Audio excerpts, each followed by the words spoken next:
Hi everyone, this is just a very quick and rough video to introduce you to MS Teams, which is the new communications platform that the university is going to be using from next year onwards. And we're jumping in to do a bit of a trial of it now, largely so I can see how it works and I can make some suggestions as to things that need to be fixed before it goes live.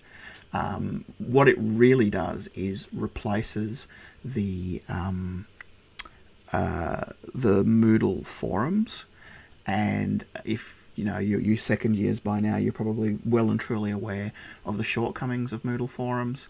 It's a very, very old piece of software. It was a free piece of software about 20 years ago, and it's never been updated since, so it doesn't have the functionality that you want. So I wanted to do this video really quickly because at its base level, for what we want to use it for, Microsoft Teams does a really good job of replacing the forums with a social media sort of Facebooky style interface. Now, when you open it up the first time, it can look a little bit forbidding, so I wanted to do a quick run around the actual interface, so you realize that it's a Microsoft product, and Microsoft always gives you 10,000 ways of doing one thing and are always overwhelming, and that's a problem I have with their design philosophy. So I'm going to show you what we need to do, just the easy bit of it. What they're selling it as is a comprehensive virtual workspace, and there's lots of options, and everything has options and sub options on it. The thing we want to do is quite simple. So okay, if we have a look up in the top left hand corner of the screen, there's the activity button, and will have a red icon, I think, on it when you first log in, if there's been something new. So we can see here in my feed, in one of my research groups, there's a few things with red icons on them. That means that's new things that have come in to my various groups that I haven't looked at or actioned yet. So it's a really good starting point to tell you what's happened. Now, you're only probably going to have one group at the moment because you'll probably only have your legal research group. But once this kicks off, you'll be automatically enrolled into a channel for every different subject you're in. So it'll be worth being able to see this and seeing which subjects have had updates in them. So the next thing you want to go down to is the Teams group. And here there's a whole series of different teams that I have available at the moment. There's one for the Honours Research Group. There's a university group on virtual reality that I'm in. There's a group I've set up for my research network on education. And there's the one down here for legal research. As I said, once the university kicks off next year, you'll have one of these for every subject. And drop down under each of them, there's a series of channels. And each of the channels is a separate sort of chat group.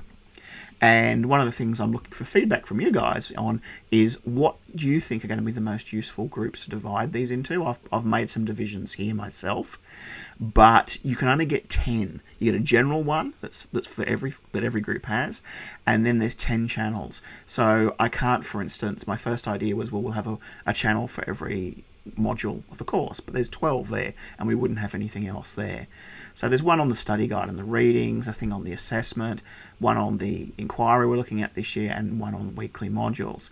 And if you go into each of those, there's not much there yet, but there is the ability to start posting in the conversations area any discussions that you might want to have, and this follows the same sort of format as you're used to for something like Facebook, but obviously which Moodle just doesn't do and doesn't help you structure debates and respond properly to others. Alright, so I'm going to have a look at my research group, so that's had a little bit more activity in it. And it'll give you an idea of what these conversations can look like. Look at the escape room one.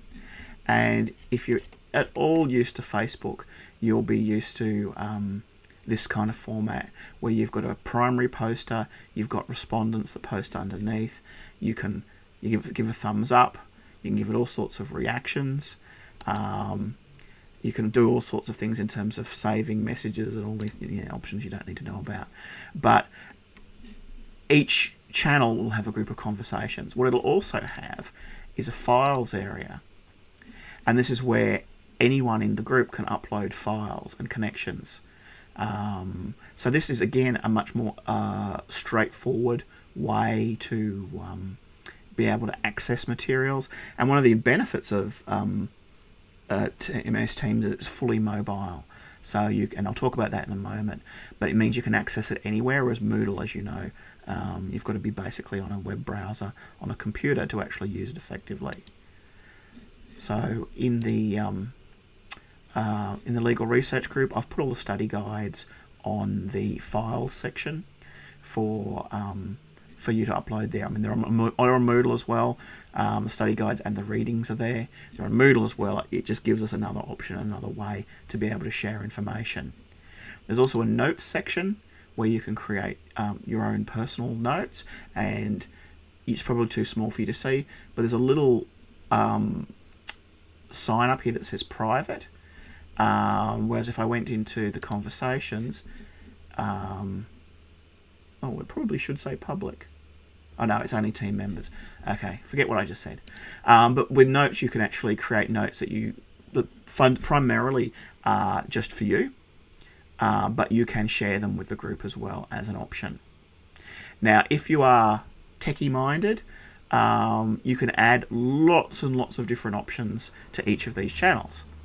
We're not going there because it's very complicated, but if you are techie minded and you see something and you think that'd be really great if we had access to that, it can easily be added to these groups. So when you go into add a tab, you can add things like Excel sheets, PDFs, PowerPoints, whatever, and a whole series of other things. I don't know what Law Toolbox is. That's going to be interesting. We'll see what that actually does. There's also all sorts of stuff here that I've got no idea about. But you can add any of these kind of bits and pieces to any of the channels. Evernote, SurveyMonkey. So you can put surveys in, you can put all kinds of different tools and apps within each channel. Now, I'm not going there just yet because I don't want to confuse everyone, but I'm just raising that option that this is more than just a communications tool. It has all these other options connected into it as well. You can also do things like create chat channels with anyone, with myself or with other students. You can do video conferencing through this. You can create meetings, and it interfaces with your Outlook calendar. So if you create a meeting, and one thing I'm going to look at, I'm currently using a Google platform for the student consultations. You can theoretically do it all through this instead. Now, I'm not moving over to that platform just yet because I'm new to this as well. And at least I know that the Google platform works. But theoretically, you can do a lot of things from within this space. So if you're in a subject that has teamwork components, you can theoretically create your own teams within this. You can share files within the teams. You can run all your video conferencing, and you can run the calendar out of the teams. So it has the potential to be really nifty and to do a lot of things that really mostly will make Moodle redundant, which if you guys have had me as a lecturer before will know that I'm not going to feel terribly bad about that. Okay, anything else to mention? Yes, I did mention the mobile aspect. You can run this off your phone as well. Be careful about how you set up notifications, because I don't know how busy this channel will be, but you don't necessarily want this pinging every 5 minutes when it's just before an assignment's due and people are asking a lot of questions and responding to it. You don't necessarily want it to be pinging a lot. I myself am not going to have it on my phone sending me notifications all the time, because I have to sleep sometimes, and no, we're not. This is a good platform to respond and get back to you, but we're not in a call center, so we're still not offering 24/7 feedback. So just from a mental well-being point of view, I know a lot of people have a lot of apps running on their phone that are pinging them with notifications all the time, that are stopping them being able to rest and wind down. So by all means install this on the phone, but I would not set it to notify you every time something happens, because that could end up being very, very distracting and problematic. But I think it gives an opportunity to be able to, if you do want to ask a question, I think currently you're in the position of going, oh, I've got to get into a web browser, I've got to open Moodle, that'll take a whole stack of time to do, then I've got to get into the discussions, whereas this will run really quickly as an app, and you can just get in and send in the question, you can respond to other people's questions, and you can get involved in that kind of discussion. Now, I'm not going to be sweating on this, as I said, 24 hours a day. As an academic, lecturing is only about 30% of my job. I also have you can find out what my availability is from clicking on my hovering over my picture. Sorry, I got distracted. Teaching is only about 30% of my job. So, for instance, days when I'm working on research, I'm not going to be hovering over this and checking every time someone posts a question. However, I will be checking in once or twice a day to see what's going on if there are any questions. So anyway, it's all a bit haphazard at the moment because it's all so new, but I thought it was important for us to get in and experiment with it. I've put the codes on Moodle for you to enroll yourselves, and some of you have already done this. I can see the main channel has lists of all the people who've already joined, so that's good. I'm going to attempt to manually add everyone else. We'll see how that goes. We'll see how easy or intuitive it is, but get in and have a go with it. As I said at the start, this is going to be the default comms system next year if they get it up and running properly, and you'll be automatically enrolled in those groups. So it's a good opportunity now for us to put in feedback and to say, look, can we have this altered in this way or that way, and to give it a bit of a road test. And at the end of the day, ultimately, even as a test, it is still so much better than those Moodle forums in terms of actually getting communications. So jump in, have a go, and let me know what you think about it.